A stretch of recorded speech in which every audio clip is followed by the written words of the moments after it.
In this video, we're going to look at the software testing process, and I'm going to answer the question, what is user acceptance testing?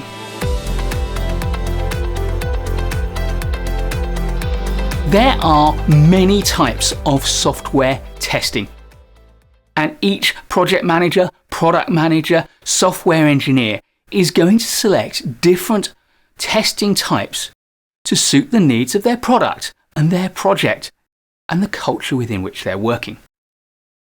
Now, I am not a testing manager and I am not a software engineer, so I do not have expertise in this area. So this video is designed for generalist project managers who want an overview of software testing and not for specialists who need to understand it in any depth. We're going to take an overall survey and look at what for many is the most important level of software testing the user acceptance test is all about. There are four main levels of software testing, and the first is component or unit testing.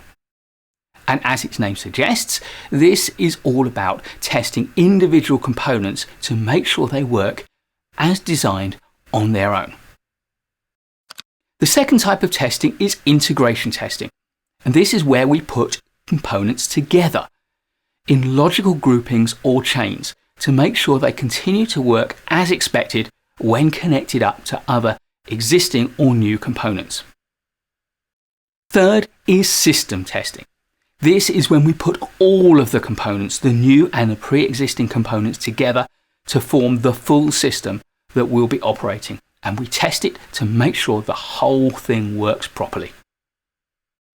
Finally, we have user testing, where we expose the system to the users. And the final tier of that is user acceptance testing, where our users test the system with the intention of determining whether it is usable and therefore whether they will accept it. It is the last barrier before a new system is put into live operation. The problem with testing by experts is that they tend to know how the system, the product, the software that you're creating is supposed to work, and therefore they have to work particularly hard to do stupid things. Users, on the other hand, don't know what you're expecting them to do, so they will do what seems natural. Therefore, if you've not properly anticipated the way that users will use the system, users are far more likely to find the faults in your design or your implementation. The main purpose of user acceptance testing is to validate the new software against the business requirements. And of course, it's the end users who are most familiar with those business requirements. So, user acceptance testing is the last opportunity for your customers to test the software and to validate that it is fit for purpose, that it meets the business requirements. So, this gives us a working definition for user acceptance testing, or end user testing. It's testing by a user or client or customer to determine whether a fully functioning product is acceptable or not. As a result, it is the last obstacle for a new piece of software to pass before it can go live. Every test manager will have her or his own detailed process or variant on the process for user acceptance testing. However, these 7 steps are indicative of how user acceptance testing is carried out in a wide range of circumstances. First, we analyze the business requirements, and second, we create a user acceptance test plan. Then, we identify realistic test scenarios, and then fourth, from these, we create the user acceptance test cases. Then we need to prepare test data that as closely as possible mimics real-life production data. Step 6 is where we run the user acceptance tests and record the results. And finally, at step 7, we confirm the compliance with the business requirements. Now, many non-specialists will have heard the term beta testing and possibly alpha testing too, and even if you've never heard of alpha testing, the very existence of beta testing suggests there must be an alpha test.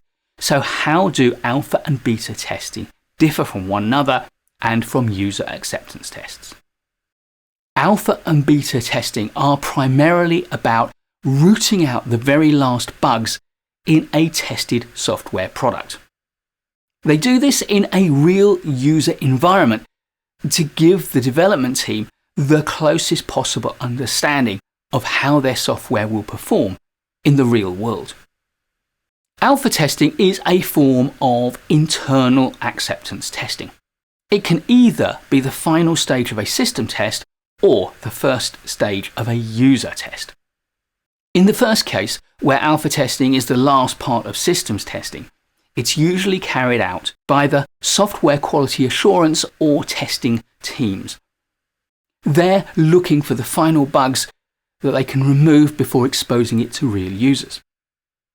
However, alpha testing can also be done by real users in a real situation. However, when real users find bugs in an alpha testing context, then they will be reporting them confidentially to the development team, and they will be fixed before moving to the beta test stage.